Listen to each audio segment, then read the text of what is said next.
What is going on, guys? My name is John and welcome back to yet another video. Throughout the long history of the Pokemon games, there have been many different peripherals released to work alongside the main series titles. Although things like the Pokeball Plus made a decent impact, the most influential one by far is the Pokewalker, a pedometer device that allows you to walk and catch new Pokemon. While this definitely does increase your immersion with the Gen 2 remakes, are these Pokemon good enough to get through the entire game? Today we're going to find out how easy you can beat Pokemon Heart Gold and Soul Silver with only the Pokewalker Pokemon. To those who have no idea what I'm talking about, the Pokewalker was a device that was included in every copy of Pokemon Heart Gold and Soul Silver when the game released back in 2009. This little device was at its most basic form just a pedometer. However, through tracking your steps, you're rewarded with being able to catch rare or special Pokemon as early as you get Pokeballs. The best comparison I can give to this in modern times is the Buddy feature in Pokemon Go, but this was essentially supposed to replicate the feeling of walking with your Pokemon the same way that you do in the actual game. Because you can obviously beat the game with any assortment of Pokemon that you want, I decided to make this a little bit more challenging and restrict myself to only using one Pokemon for each gym. Conveniently, there are 8 different courses or Pokewalker locations that you can take a stroll on before you beat the main game, and we'll talk more about post-game challenges later on in the video. As always, the rules for challenges like these is that we can use only one specific Pokemon between each gym, as well as not being able to use items in battle to make the game actually challenging. I also decided to not evolve any of the Pokemon I obtained to make it a bit more difficult to get through. Before we get into the video, be sure to leave a like and subscribe for more content like this. Roughly only 40% of the people that watch my videos are actually subscribed, and you can always change your mind down the road if you don't like my content. With all that out of the way, let's just jump right into it.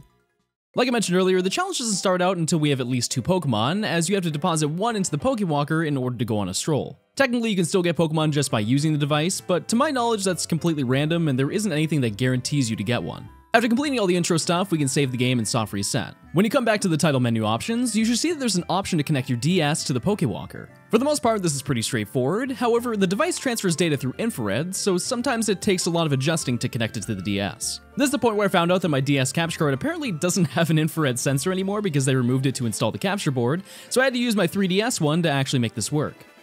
From here, you pick the Pokemon that you want to go on a stroll with, and at this point, all you have to do is go for a walk. Although the pedometer obviously tracks every step that you make, the main number that you should be focused on are your watts.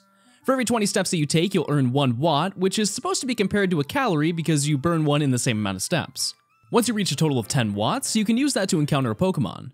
This involves you selecting a piece of grass with an exclamation point, and this happens up to 4 times depending on the rarity of the Pokemon. The battle mechanics are super dumbed down to fit on the device, but the tried and true method of bringing the Pokemon's health down and throwing a ball is still here. Aside from catching Pokemon, these watts are also used to obtain items, but most importantly unlock new courses, which means that we're going to need to walk for more than just catching our Pokemon. In total for each course, there are 6 Pokemon that you can obtain between 3 different categories, and generally the more steps you take, the rare Pokemon you will encounter. Initially, it seems like the real challenge for this playthrough is just walking enough to unlock all the courses, so this shouldn't be too tough.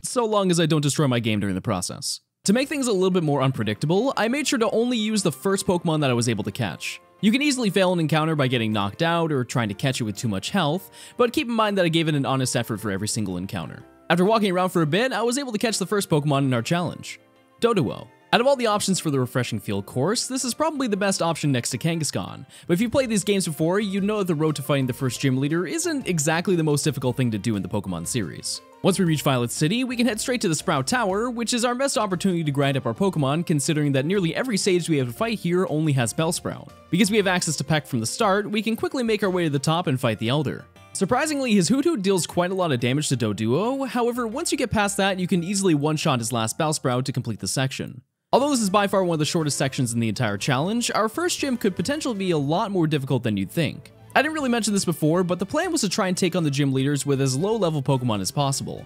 This eliminates the obvious, oh of course you can beat the game if you just overlevel all your Pokemon, and I plan to only exceed the level of the gym leader's ace only if I found that it was basically impossible. Falconer is our real first test in this challenge, and as much as I'd like to not admit this, even his Pidgey was a little bit of a pain. Although we can easily knock it out in 2 hits at our level, a majority of the time it will go for Sand Attack, and knowing my luck, I'm going to miss every peck that I try to land from then on. His ace Pidgeotto is the obvious threat in this battle, and considering that Gus deals almost half of my entire HP in 1 hit, I knew that I either had to get extremely lucky, or I was going to need to grind a lot more to even stand a chance. After about 10 attempts with trying out methods like using Rage and testing damage ranges on the rest of my moves, I decided to grind up to level 13 to see if that would give me a little bit of a better chance to handle this ace. The real issue with this gym is that you kind of have to decide if you'd rather take the sand attack from Pidgey to have full health, or take a quarter of damage in exchange for having 100% accuracy. On the following attempts, I found out the quick attack nearly one-shots as Pidgey, which is pretty promising that I really only need to have a few more levels to pull this off. After finding out that we chip off about 25% of Pidgeotto's health, the game decides to whip out the one thing that makes this challenge so much more annoying to deal with.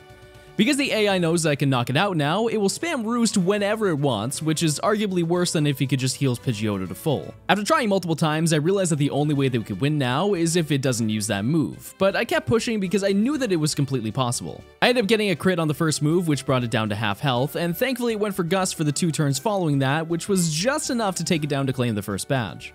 Overall, this battle took me about 15 tries to beat, but thankfully we can move on to the next Pokemon in our challenge. After saying bye to Doduo, I went for a walk in the noisy forest and encountered... Oh god, no. Well, I mean there's a chance it won't catch, so...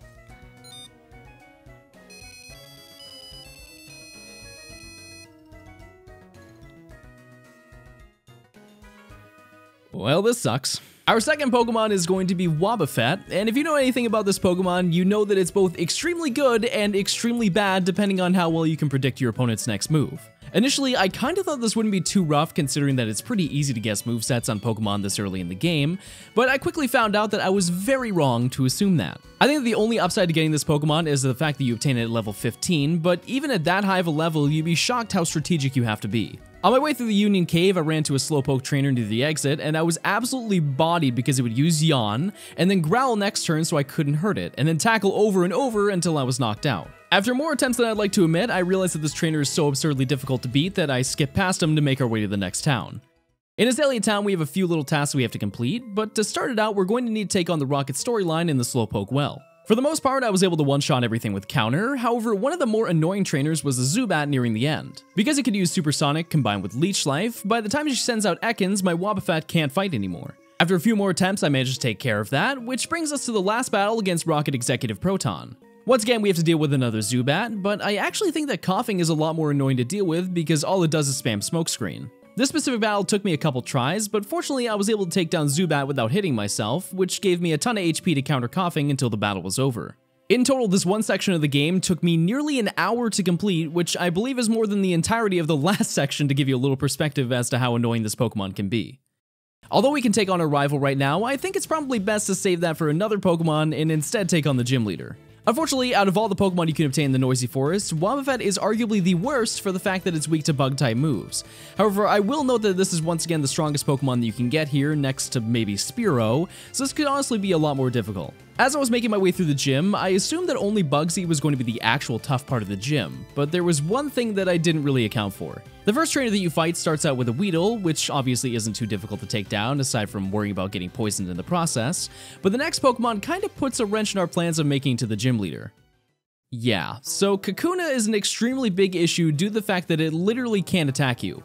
It only has Harden. You're probably thinking that this challenge can't be completed because Wobbuffet can only deal damage if damage is dealt to itself. However, there is one workaround that actually makes this possible. Because Kakuna only has this one move, if we keep spamming Safeguard and our other moves over and over, eventually Kakuna will struggle, which will hurt itself in the process. But in addition, we can counter that struggle to deal even more damage. Unfortunately, the Bug Catcher has Beedrill behind that, which is when I realized that Kakuna wasn't even the real problem considering that this has Fury Attack. I assumed this wouldn't be too tough because I could counter it easily, however counter only accounts for the first attack rather than the entire amount of damage dealt to Wobbuffet in one turn.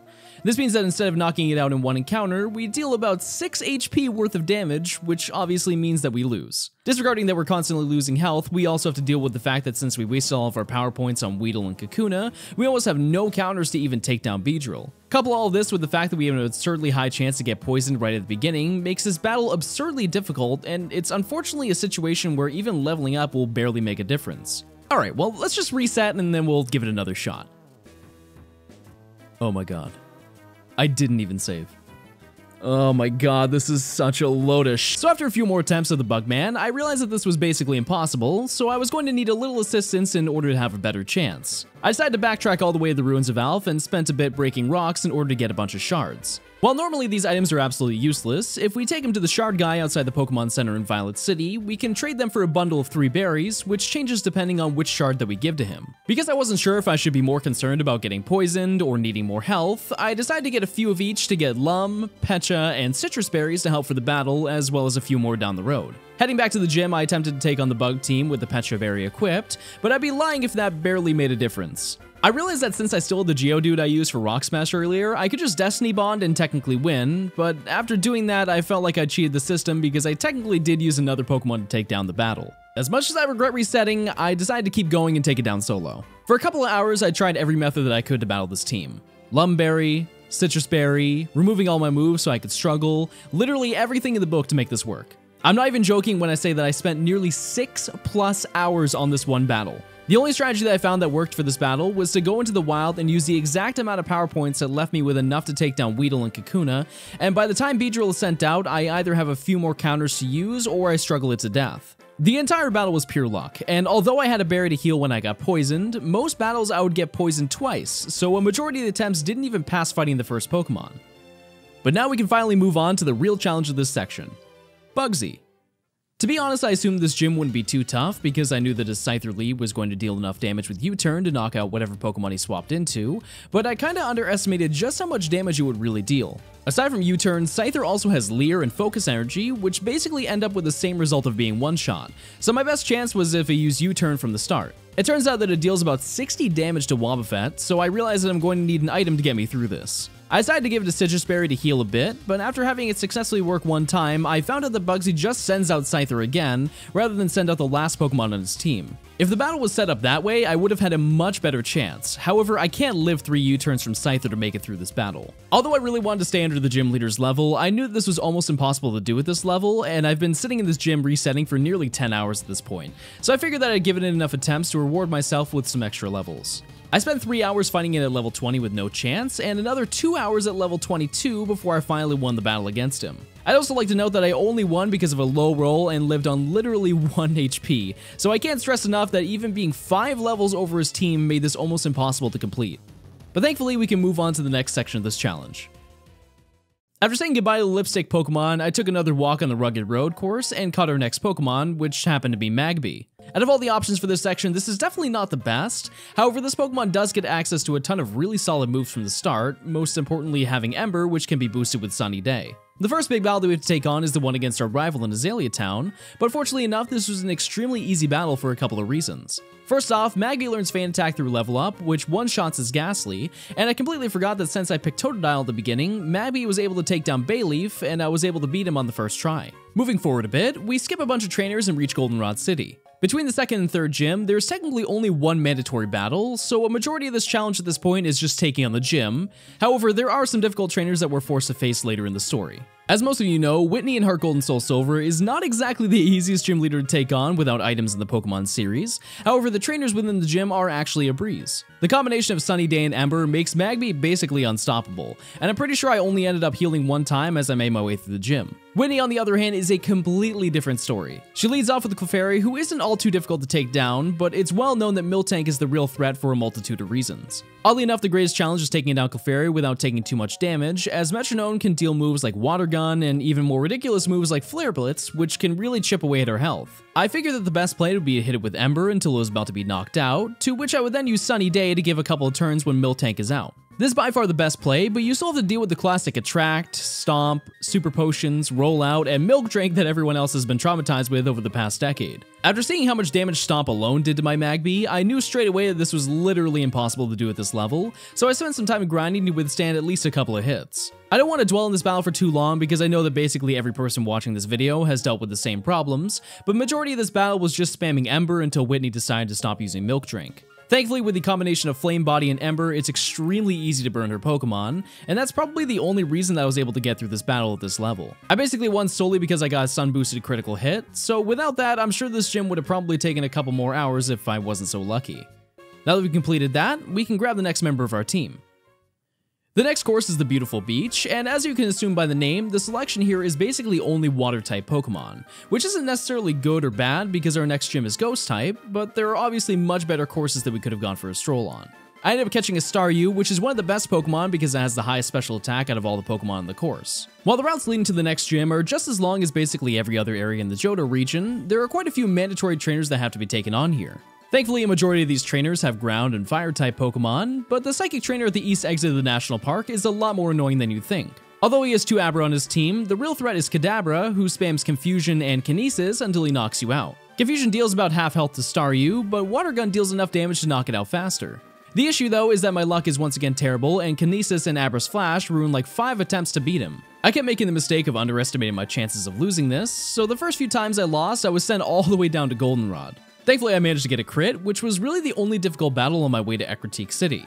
The Wigglytuff and Clefable trainers were also pretty annoying, but that's only because I didn't heal before I took on the battles.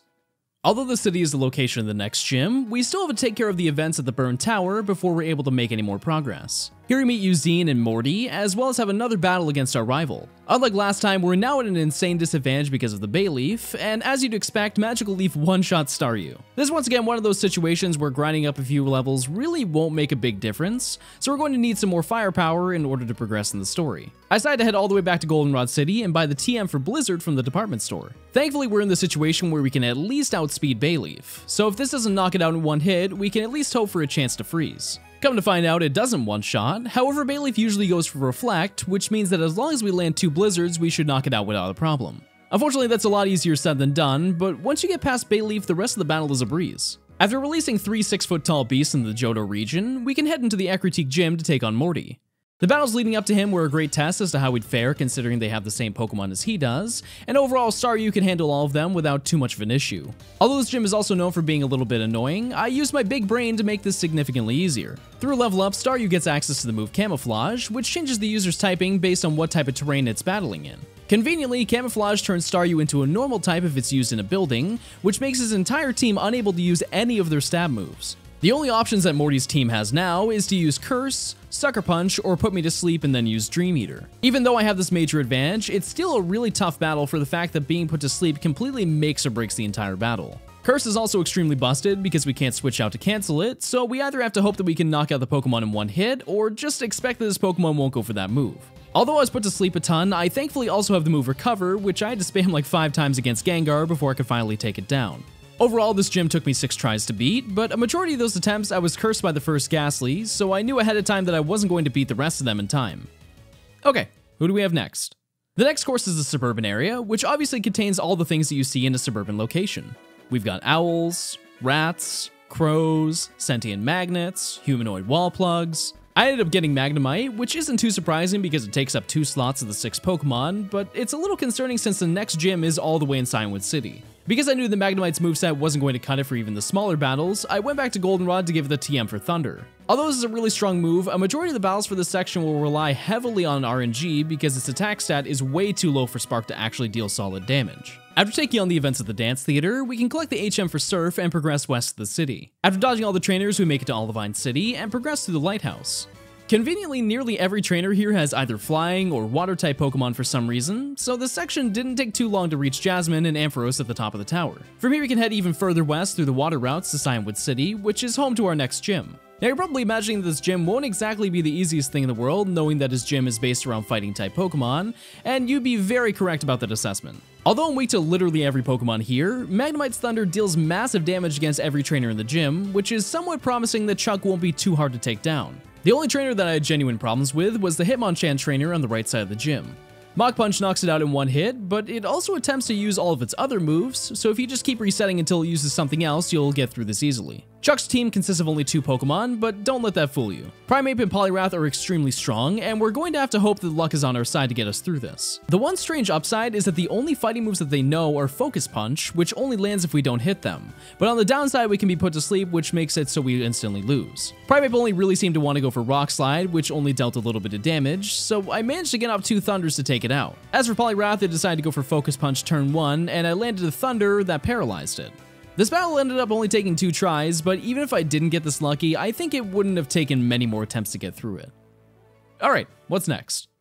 After taking a stroll in the dim cave course, I managed to catch Ghastly, which I guess is okay compared to everything else, but going toe-to-toe with a steel-type gym isn't exactly going to be the easiest thing in the world. Gym 6 happens to be the shortest section in the entire game, due to the fact that all you have to do is one small task to activate it, so the only battle we have to face is going to be Jasmine. Once we give her the potion at the lighthouse, we're free to challenge her, and after grinding up, I was able to get a pretty solid moveset to take on her team. Although Shadow Ball is realistically the only real way I'm going to deal damage, I also have Hypnosis and Dream Eater, so long as I can actually put them to sleep. Unfortunately, her 2 Magnemite can knock out Ghastly in one hit, so I had to try my best to get them to stay asleep for as long as possible. After you somehow manage to knock both of those out, her Ace Steelix is the real threat that you're going to have to deal with. All of its attacking moves knock you out, and after losing to it one time, I realized that I was going to need a completely different strategy. After succumbing to my crippling gambling addiction, I ended up getting enough coins to redeem the TM for Substitute. I figured that if I was able to put my opponents to sleep, I could just set up with that and get my health back with Dream Eater. On my first attempt, I landed Hypnosis literally every single time, and Substitute worked perfectly to take down all of her Pokemon.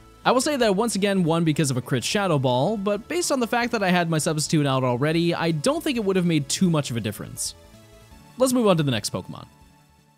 In the Blue Lake, my encounter was Shelder, which doesn't seem that great when I could have had something like Dratini, but since the next gym is based around Ice-type Pokemon, this isn't all too bad. After heading to the Lake of Rage and running away from a weird-looking Gyarados, we can begin the events of the Rocket Hideout. Although Shelder's moveset is pretty bare bones when you receive it from the Pokewalker, thankfully it learns a decent list of moves, and by giving it the HM for Surf, it makes easy work of the grunts in the area. Because the level scaling in this game is extremely weird, we're technically over-level for this fight with Petrol in the basement, as well as a double battle against Ariana by the entrance. Believe it or not, it was actually more difficult to take down the Electrodes than it was to beat basically any of the grunts in here. But that really shouldn't come as a surprise since we have Lance's Dragonite to aid us through the hardest battle. Once we take care of all of that, the only thing left that we have to do is take on the Mahogany Town Gym. This gym is based around Ice-type Pokemon, as I mentioned earlier, which means that we're basically even in skill compared to Price's team. Overall, the trainers in the gym weren't too tough to take down, which initially made me feel like this wouldn't take too many attempts, but his team is a lot more advanced than the ones already taken down. After the first few attempts, I noticed that I was basically dealing no damage to Seal, which immediately made me think that I needed a new strategy. I definitely had the strength to take it down, I just needed something else to make it a little bit easier. I once again went to the Goldenrod department store, however this time I talked to the clerk next to the TM guy to get return. Considering that I spent a decent amount of time grinding up Shelder, it should like me enough to deal some solid neutral damage. In the event that it doesn't, I also went to get the Mystic Water and Cherry Grove, which will help boost Surf a little bit more to give me the edge. Finally, I also grabbed the TM for Rain Dance from the Slowpoke well, which will not only boost my moves even further, but it will also cancel out the hail that they love to spam. With this new strategy, I was dealing significantly more damage with return than the rest of my moves, and considering that Seal loves going for rest, I was able to knock it down again to bait out a Hyper Potion, which gives me a much better chance of taking out the real threats on his team. Upon sending out Piloswine, it goes for a Mud Bomb, which deals over 60 damage to my Shelder. I decided that the setup is nearly impossible, so I grinded up another 5 levels to see if it would improve my chances. When I finally managed to land a Surf on Piloswine, it still lived, so although this was a tough battle, I knew there was a solid chance that I could pull this off. The final problematic Pokemon is Dugong, who just spams Aurora Beam over and over, so aside from Seal, you have to get extremely lucky to take down the Pokemon here. After a couple more hours of attempts, I still couldn't take down Dugong at my level, so I tried one final time with my Shelder at level 45. I know it seems like I'm just over-leveling at this point, but even at this level, Piloswine's Mud Bomb does over half of my health, and I've already assembled what I think is the best setup for this matchup. Because Return started doing a lot more, I replaced some Mystic Water with a Citrus Berry, and that definitely made a big difference in the end. After attempting this gym for about 5 hours, I only beat Price because I got a crit Surf on his Piloswine, and then a crit Return on his Dugong when it was just about to knock me out. If that didn't happen, I honestly don't think it would have been possible, but with that finished off, we can finally replace our partner Pokemon. The final course for the main story of this game is the town outskirts. For being the last course before you beat the game, it probably has the most underwhelming list of encounters, which isn't necessarily an issue, but it's more so disappointing that this is your unlock for getting 3,000 watts, which is roughly 60,000 steps to get to that point. My encounter ended up being Furret, which may seem kinda lame, but 1, it's the only evolved Pokemon I've been able to get this entire challenge, and 2, I mean, come on, look at him. How could you say no? After spending more time than I'd like to admit leveling it up, we can take on the events in the Rocket Tower. Once again, due to level scaling, I was pretty over-level for this, but once again, I'd like to remind you that I'm using a Furret. It's not exactly the most amazing Pokemon in the dex. At the top, we have another battle against Petrel, and this was actually a pretty frustrating battle, but not because of the levels or the kinds of Pokemon on his team. It was more so because I would get constantly poisoned and have to rush to try and take down everything on his team before I'm taken out myself. Even with a berry, I would get poisoned multiple times, so I just had to hope that I could at least make it halfway through the battles before I'd have to deal with another status condition. After 6 tries, I was finally able to beat him, which brings us immediately into another big battle against our rival. After giving it a solid few attempts, I realized that Headbutt was definitely not going to get me any further into the story, so I went to the department store to get some TMs. And let me tell you, Furret can learn some really weird ones. I was able to teach it both Iron Tail and Blizzard, which completely destroyed my rival's team. A big part of this was because I was like 10 levels higher, but you also remember that Furret's special attack isn't really that great. So if I was around level 35, I can almost guarantee this wouldn't have been possible. After freeing the chairman, we can head back to the top of the radio tower to fight the other blue-haired guy that looks like the rest of them. The only real threat here is his Houndoom, but with a couple of strengths, we've completed the Johto side of the Rocket storyline. Now let's finish up the badges.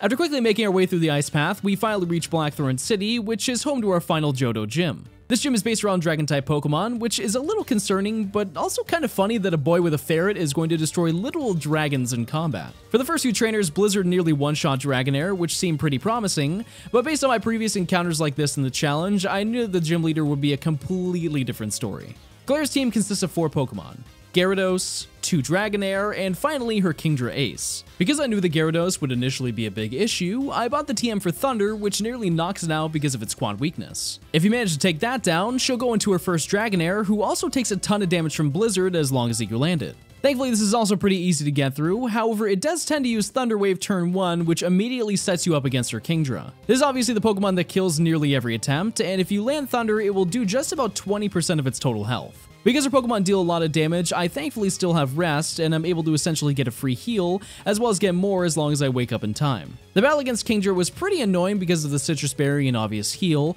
but to my surprise, the real difficulty was taking down her last Dragonair. Dragon Pulse may only deal about 40 damage, but the biggest problem was the fact that every time that I would wake up from sleep, I would have to rest again, only to have to repeat the process another 4 times. I was extremely lucky because I woke up every time at literally the last open opportunity, and both of our Pokemon nearly ran out of power points by the end of it. I literally went to sleep 10 times in this battle, and after about 5 quickly failed attempts, the 6th and final fight took over 30 minutes to beat. This is probably the most nerve-wracking battle I've had in a while, and I would have been absolutely devastated if I lost. But thankfully, we've collected every gym badge using only Pokewalker Pokemon. After going to the Dragon's Den and proving our worth, we've obtained the last badge, and we're free to head to the Pokemon League. Now, although we still have the Elite Four to take on, everyone knows that the game technically ends when you defeat Red on Mount Silver, so we're going to make this a little bit more interesting. I decided to build a new team of Pokemon that I would not only use for the Elite Four, but also for the entirety of the postgame. This makes it a lot easier on my end than grinding a whole nother 8 Pokemon, so I went on a few random walks and caught whatever first Pokemon I was able to successfully grab. In the refreshing field, I caught Kangaskhan, Geodude on the rugged road, Staryu on Beautiful Beach, Magnemite in the suburban area, Dratini at Blue Lake, and Furret once again in the town outskirts. Before we continue, I have to mention one thing. I mentioned that I got Dratini, and for some reason I grinded up Doduo instead. I only realized this like right after I beat the story, but I guess on the flip side, Dratini would have made this challenge way easier. Yeah, no, I'm just an idiot. Okay, enjoy the rest of the video. Thankfully, half of my new team I already used for this challenge, but a major downside is that over half of my team is weak to fighting moves, so that's definitely going to be an interesting thing to deal with. After completing the dance theater and encountering Ho-Oh at the top of the bell tower, we're free to make our way to the Pokemon League. The path leading there really wasn't all too difficult, which was a little surprising, especially against our rival. After reaching the end of our Johto journey, I decided that level 45 was probably the best option for our entire team, so I spent some time evening at our team, as well as making sure I can give them the most diverse movesets that I can. Heading into the Elite Four, our first battle is against Will. His team focuses around psychic types, and thankfully we basically have counters for everything on his team. Kangaskhan's Crunch deals massive damage to both of his Xatu, but even Magnemite can be used as a solid backup in case it goes down. A majority of this battle was using those two and Doduo for Exeggutor, and I was able to take this down on my first try. Up next is Koga. Since the entire team is based around poison types, Geodude actually played a decent role in this battle with the use of Earthquake, however Doduo and Magnemite helped clean up the rest once it was knocked out. There isn't much to say about this battle because I also finished this on the first try, which brings us to the battle that I feared the most, Bruno. Because almost my entire team is weak to fighting, I assumed this was going to be the greatest roadblock, and I definitely wasn't wrong about that. Although Doduo seems like the best play, it almost gets knocked out right after defeating Hitmontop, which means that the rest of my team had to pick up the slack. Because Hitmonchan doesn't know any fighting moves, Fur was able to take that down no problem, and the rest of the team made easy work of Onyx and Hitmonlee. The real issue here is Machamp, who one-shots everything on my team with Cross Chop. After quite a few attempts, I realized that if I save Doduo for Machop, I can knock it out if it's already damaged a bit. Once I shifted around which Pokemon took on the members of his team, I was able to take out his Machop with a single Drill Peck, which allowed for the rest of my team to finish the other members. In total, this took about 8 tries, but definitely way less attempts than I expected. The last member of the Elite Four is Karen. I guess technically your team is based around Dark-type Pokemon, but I'd be lying if I didn't expect this team to be as difficult as it was. Realistically, the only problem on her team is Umbreon, and I just didn't really have a good counter for it. So by the time I was able to take it out, the rest of my team was far too weak to face Pokemon like Houndoom and Gengar. After about an hour's worth of approaching it with different Pokemon and using different methods, it became very apparent that my team just couldn't handle her at this level. So I decided to lose and then grind up my team to around level 50 to stand a better chance. Even with a 5-level difference, this battle took quite a few tries, but thankfully Kangaskhan's Outrage made easy work of Umbreon, as well as nearly half of her team before he was taken down.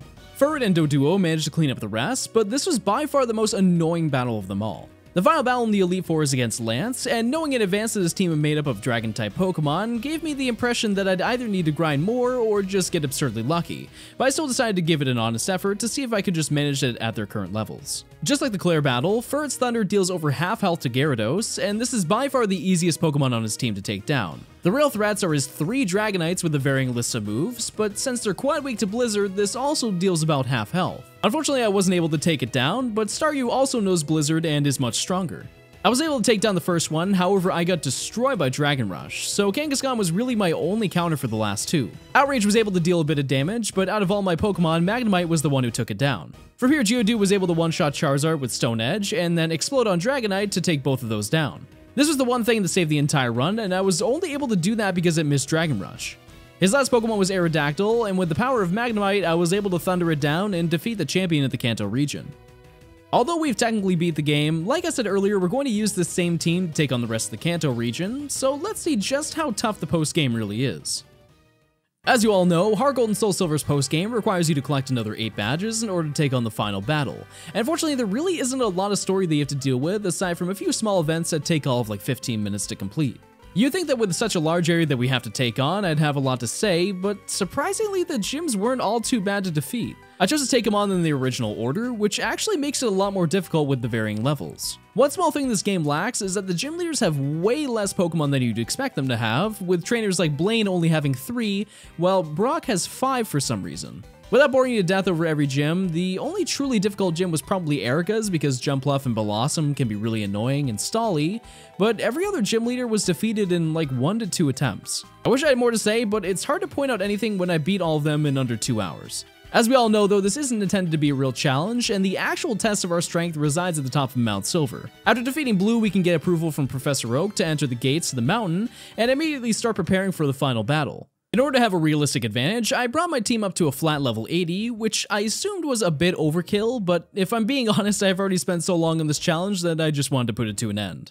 At the summit, we confront Red and take on his absurdly strong team of Pokemon. As always, it leads with Pikachu, and I figured that Geodude would be the best option out of them all. I was then destroyed by a single Iron Tail, and I realized that this battle was probably not going to go in my favor. After a few resets and missed, and I was able to one-shot it with Earthquake, to which he then sends out his Lapras. This is definitely one of the more annoying Pokemon because of its mix of bulk and strength, and a majority of my initial attempts were just figuring out which Pokemon is best to take down this beast. I found the combination of Kangaskhan and Magnemite were pretty good at handling that, but his next Pokemon is what truly made this battle unbelievably difficult.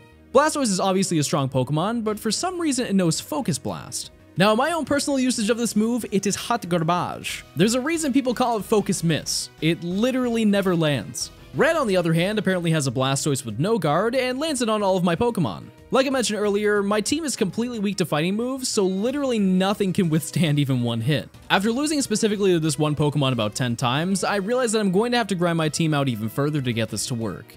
I decided that level 85 was probably the best choice, and I'd be lying to you if even at this level it wasn't difficult. Fortunately, at this level, Geodude can now barely survive Iron Tail, which gives us a great opportunity for a clean switch, considering that this thing won't outspeed anything on his team. Magnemite was able to two-shot Lapras with Thunder, and Staryu obviously destroys Charizard with a single Hydro Pump. The next Pokemon he sends out is Venusaur, and since it's permanently hailing in the mountain, I'm able to land every Blizzard from Staryu and Furret to take this one down. As for his precious Blastoise, I managed to get a crit Fake Out and then spam Outrage through his full restore to take it down. The last Pokemon on his team is Snorlax, and thankfully I had Staryu and Kangaskhan to Hydro Pump and Outrage our way to victory. And with that, we've successfully beat Pokemon Heart Gold and Soul Silver using only the Pokewalker Pokemon. But how'd I do? So let's review. Aside from the few big battles, this challenge was actually really fun to do, and I think this is a neat showcase of the unique Pokemon that you can obtain through this niche little device. If you have one of your own, I definitely recommend trying it out, and you can find them relatively easily on eBay. Unfortunately, they're increasing a lot in value and typically run about $50 to $70 at the time of this upload, but I'd be lying if this wasn't one of the coolest additions to the mainline Pokemon games. Other than that, that's all there is to say about beating Pokemon Heart Gold and Soul Silver with only Pokewalker Pokemon. And that's gonna do for today's video. If you liked the video, leave a like and consider subscribing, as I'll be making more content like this very soon. If you have any other suggestions for videos that you'd like to see, leave a comment below. Follow me on Twitter to keep updated with new videos as they come out. If you're interested in watching me take on challenges live, I've been streaming a lot over my Twitch account, as well as upload highlights to my Johnstone live channel that you can find in the description. Other than that, I'd like to thank you all for watching, and I'll catch you in the next one.